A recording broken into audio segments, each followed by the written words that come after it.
Boa noite, é com muita alegria que nós estamos aqui novamente. Eu sou Vanilde e nós vamos hoje falar sobre vários textos, né, do Evangelho segundo o Espiritismo. Então, eles constam do capítulo 9, outro trecho do capítulo 13 e outro trecho do capítulo 20, além de outras pesquisas que nós fizemos, né? Então, nós vamos iniciar o nosso estudo com uma prece e peço a todos que fechemos os nossos olhos e que mentalizemos uma luz bem gostosa ao nosso redor, pedindo que nosso Pai de Misericórdia, nos envolvendo, nos traga a possibilidade de compreender todos esses ensinamentos que o Mestre nos deixou. Agradecemos pela oportunidade e que todos estejamos em paz, com o coração aberto, com bons pensamentos e que possamos fazer bom proveito disso tudo. Que a paz de nosso Pai esteja conosco. Que assim seja. Bom, é sobre a boa vontade e gentileza que nós vamos falar hoje, né? Para que a gente possa agir de boa vontade, a gente precisa ter disposição. É a primeira coisa, o primeiro passo, né? A disposição de ser agradável em relação a alguma coisa ou alguém. Ter boa vontade, de modo geral, né? Ser agradável e em todas as tarefas que nos for solicitada. É de grande importância utilizar a gentileza, a amabilidade, a delicadeza, para que essa ação de boa vontade seja serena, não seja forçada, não seja difícil para quem está recebendo, né? Somos amáveis, somos doces, né, simpáticos, quando manifestamos exteriormente a benevolência com os nossos semelhantes, companheiros de jornada. A benevolência, ela demonstra o quanto de amor sentimos por esses companheiros, mas nem sempre a criatura amável e doce é benevolente e ama o próximo. Muitas vezes, essas atitudes são apenas de aparência. Nós observamos na pessoa que ela está agindo, né, aparentemente de boa vontade, mas no fundo, quando a gente conhece melhor a pessoa, a gente percebe o verdadeiro caráter da pessoa. E que eventualmente a educação, ela pode dar ao homem um verniz, uma aparência, né, dessas qualidades. No Evangelho a gente tem um textinho aqui, uma frase que diz assim, olha, quantos há que fingida bonomia, fingida bondade, não passa de máscara exterior, de uma roupagem cujo aspecto primoroso dissimula as deformidades interiores. É verdade, né? Eventualmente a pessoa tem a aparência de bom, de agradável, de caridoso, mas no fundo ele está só disfarçando um sentimento que está lá guardado, né? As palavras devem ser ditas e acompanhadas de gestos que justifiquem essas palavras, né? E então a gente está aprendendo que perante essas pessoas que fingem bondade, nós devemos agir com compreensão, auxiliando através dos nossos exemplos. Então, a partir do momento em que nós já estamos aprendendo, então a nossa atitude, o nosso exemplo pode ajudar essas pessoas que ainda não conseguem, né? E procurar não julgá-las. O Evangelho é para que nós apliquemos e não os outros. E eventualmente a gente fala, puxa, aquela pessoa não está aplicando o que ela está aprendendo, mas primeiramente nós e depois, então, através do nosso exemplo que as pessoas podem aprender. Podemos reconhecer as pessoas sinceras pela observação de suas atitudes na sociedade e na intimidade. As que possuem essas virtudes nunca se desmentem. Então elas são iguais, generosas, bondosas, sempre. Em qualquer situação que ela estiver, ela vai ser dessa forma. Jesus, ele nos dá um exemplo de boa vontade quando ele valoriza o óbolo da viúva, né? Na parábola que nós temos também, né? Porque a dádiva que ela dá, aparentemente de pequeno valor, ela foi retirada com amor, com sacrifício, do pouco que ela possuía. Ela foi sincera naquela atitude de boa vontade. E também Jesus coloca sobre os ricos, né, que davam o que lhes sobrava. Na época, e hoje eventualmente também acontece, das pessoas ofertarem grandes somas para que elas sejam destacadas, para que elas sejam vistas, né? E não pelo sentimento de amor e desprendimento que acompanha esse gesto. Muitas vezes é por conta de uma tradição, de um ritualismo, que as pessoas fazem isso para que as outras pessoas vejam, tem que ser dessa forma, vamos fazer. Mas na verdade lá dentro ela não tem nada de sacrifício, nada de bondade para que isso seja feito. Então, daí a gente conclui que a falta de recurso material, ela não impede a prática da caridade. Podemos encontrar meios para realizar o bem ao próximo através da nossa inteligência, dos nossos talentos, né? E quando a gente se propõe a praticar a caridade, 1000 oportunidades aparecem, 1000 ocasiões aparecem para que a gente seja útil de verdade, útil de coração. Nós podemos consolar os aflitos, nós podemos diminuir o sofrimento do nosso próximo, o sofrimento físico e moral, e doando parte do nosso tempo, do nosso trabalho. Isso não envolve bens materiais nenhum, e sim só boa vontade, só querer ajudar. Não há desculpas para a indiferença e egoísmo perante os necessitados.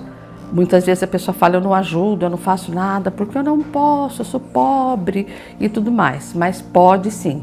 Inclusive, a gente aprende que pela oração, pelo pensamento, pela boa vontade de ajudar alguém, a gente está fazendo bem também, independente de qualquer bem material. O orgulho e a vaidade, estimulado pela ambição, leva o indivíduo à necessidade de ter mais, buscar posses, buscar o poder, o destaque. Então isso ainda existe em nós. E na verdade nós somos espíritos ainda imperfeitos e nós trazemos dificuldades por situações que nós já vivemos. E essas dificuldades nos impedem de ouvirmos os bons conselhos dos nossos companheiros do plano superior, que estão sempre nos ofertando, através ou de inspiração, ou através de leituras, de mensagens, para que a gente possa agir com generosidade e benevolência. Mas a gente ainda tem muita dificuldade, nós temos ainda o freio de mão puxado para essas situações. Uma das qualidades que nós precisamos desenvolver nesse caminho de amadurecimento é a humildade. E Emmanuel nos dá uma ajuda valiosa. Abracemos felizes as atividades obscuras que a vida nos reserva. As grandes construções planejadas por engenheiros necessitam de tarefeiros que transpiram incansáveis na garantia dos alicerces. Máquinas que promovem a evolução dos povos necessitam de operários que exponham suas vidas frente a fornos candentes de ferro e aço. E o alimento que chega na nossa mesa, bonitinho, né? Ele precisa de anônimos semeadores que chafurdam as mãos no limo da terra. São exemplos, poucos, né, que nós trouxemos aqui, são inúmeros os que existem, da grande necessidade de pessoas que não aparecem com louros nos resultados dos empreendimentos, mas que são imprescindíveis no desenvolvimento das grandes realizações. Muitas vezes são mal reconhecidos, mal remunerados e até desprezados pela sociedade. né? Tem gente que nem considera pessoas que realizam pequenos feitos, mas que são importantíssimos para que nós tenhamos o nosso progresso e a nossa tranquilidade. Só os humildes de coração passarão por essas atividades com dignidade e sabedoria. E normalmente são invisíveis e sem revolta contra Deus ainda são agradecidos por isso que estão passando, aprendendo e cultivando para a humanidade toda. Em nossas preces, nós devemos pedir a Deus o trabalho honesto. E o demais, se a gente tiver condições de trabalhar, o demais que a gente tem necessidade virá por acréscimo. Então é importante que cada um saiba que é necessário fazer a nossa parte. O amparo está sempre ao nosso lado, mas eles não vão resolver os nossos problemas sem que haja a nossa vontade de trabalhar, de exercitar e de procurar fazer as melhoras que precisamos, né? Ainda quanto aos bens materiais, as posses, né? Emmanuel nos dá outra ajuda. Ele diz assim: o homem que governa com sabedoria os muitos bens reunidos e que constrói com eles a base do trabalho e da educação de muitos é como uma represa em lide no campo social, visando o progresso de todos. Então, é a fortuna, é o dinheiro, são os bens materiais empregados para o bem de todos, para o bem de toda a humanidade, né? Já o detentor de numerosos bens, mas que os mantém somente consigo, sem qualquer serventia para a comunidade, é como o usurário, o agiota infeliz, a quem as leis da vida trará angústias, medo e solidão. Então, os bens são necessários, mas é necessário também que ele seja bem utilizado, não é? Senão, a pessoa vai ficar sozinha, vai ficar com o peso disso que não realizou. Um outro ponto de vista que a gente pode ver aqui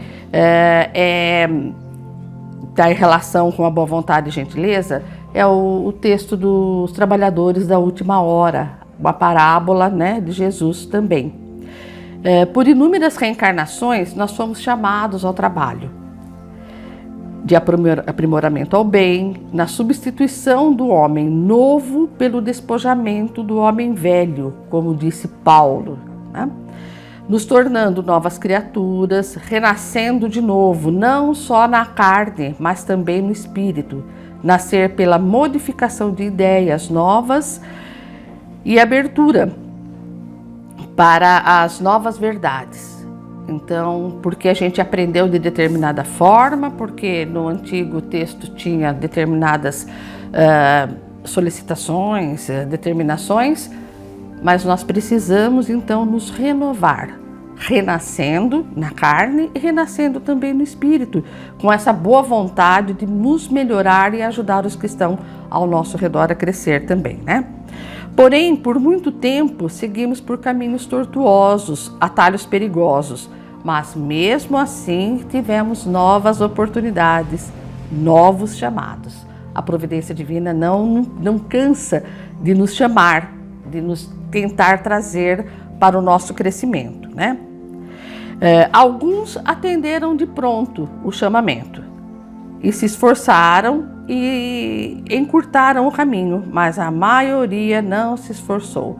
Preferiram as recompensas nas alegrias terrenas, nos prazeres materiais e estacionaram. Por isso resultou em muitos os chamados, poucos os escolhidos. Deus continua nos convidando a todos, mas de formas diferentes. Cada um tem uma necessidade, né? E depende de cada um aceitar e pautar a vida sobre os princípios da doutrina de Jesus. Então, Jesus é o nosso exemplo maior, que a gente já sabe. Ele nos deixou um roteiro prontinho para que a gente pudesse crescer, para que a gente pudesse ser escolhido, para que a gente pudesse alcançar a felicidade, né? Mas Se a gente não conseguir isso, não conseguir exemplificar, né, agir com amor ao próximo e consequente boa vontade e gentileza, nós não passaremos de ano, né? Não alcançaremos essa felicidade que é necessária, não seremos escolhidos. Felizes aqueles que tiverem trabalhado na seara com desinteresse e sem outro motivo senão a caridade. Espíritas que somos, que estamos aprendendo, né? Empreguemos bem essa hora que nos resta. Não esqueçamos que nossa existência, tão longa que possa parecer, não é senão um momento bem fugidio, bem breve, na imensidão dos tempos que formam para nós a eternidade. Então, nós precisamos aproveitar que nós estamos tendo a oportunidade de conhecer, de conviver, inclusive com pessoas que nos ajudam, ou mesmo através da literatura, para que a gente cresça e a gente consiga, né, mais para frente ainda ser escolhido. E finalizando, Emmanuel, no livro da Esperança, ele diz assim, olha, o espírita na prática da doutrina espírita faz-se realmente conhecido através de características essenciais. Rende constante preito de amor a Deus, começando pela consciência, abraça o trabalho construtivo, seja qual seja a posição que se encontre, sabe-se espírito em evolução e por isso não exige dos outros qualidades que ainda não possui. Empenha-se no aprimoramento individual, exalta o bem, procurando a vitória do bem, com esquecimento do mal. Exerce a tolerância fraterna, corrigindo o erro sem ferir, como quem separa o enfermo da enfermidade. Age sem paixões partidárias em assuntos políticos, embora esteja atento aos deveres de cidadão que o quadro social lhe preceitua, lhe dá como regra. Então tem aí todo o equilíbrio, né? Usa as posses do mundo em favor da prosperidade e do bem de todos. Na condição de aprendiz incansável do progresso, lembra da conceituação de Kardec no Evangelho segundo o Espiritismo. Ele diz assim como Cristo disse, não vim destruir a lei, porém cumpri-la, o Espiritismo também diz, não venho destruir a lei cristã, mas dar-lhe execução. Então o nosso texto termina aqui e encerrando, né, essa exposição, nós vamos agradecer mais essa oportunidade com uma prece. Fechando os nossos olhos, agradecemos nosso Pai de misericórdia, bondade, nosso Mestre Jesus, por tantos ensinamentos que agora estamos podendo ter conhecimento e esclarecimento. Agradecemos os nossos companheiros do plano espiritual que nos amparam, que nos iluminam, que nos sugerem sempre bons pensamentos e pedimos que por todos os nossos companheiros aqui encarnados que sofrem de alguma forma, que quer seja pela pandemia, quer seja por problemas particulares, sociais, domésticos, familiares, que sejam envolvidos nesse amor, nesse carinho, nessa bondade, nessa brisa suave que nos ajuda a compreender e praticar os ensinamentos do Mestre. Que tenhamos tranquilidade para aceitar a modificação que precisamos fazer nos nossos pensamentos, sentimentos e ações. Que a paz do nosso Pai esteja conosco. Pai nosso que estás no céu, santificado seja vosso nome, venha a nós o vosso reino e seja feita a vossa vontade, assim na terra como nos céus. O pão nosso de cada dia nos dai hoje, perdoa as nossas ofensas, assim como perdoamos os que nos ofendem. E não nos deixes cair quando em tentação e livra-nos de todo o mal. Que assim seja. Lembrando ainda que estamos na pandemia. Pensávamos que já tinha acabado, mas não. Ela continua com outras características e nos traz ainda maiores preocupações. Então, nós devemos saber que depende de cada um de nós os cuidados para que a gente não adoeça e não permita que outros adoeçam também. né? Então, usando máscara, usando álcool em gel, distanciamento, lavagem das mãos e principalmente as vacinas, todas as doses da vacina, né? E procurando então compreender e modificar um pouco as nossas atitudes no bem, que ajuda a nós mesmos, nos fortalece e ajuda o nosso próximo. Então, continue nos assistindo, assistindo às nossas exposições virtuais pelo YouTube, curtindo, compartilhando e se inscrevendo e assinando o sininho. Então, somos gratos a todos, que tenhamos todos uma boa semana.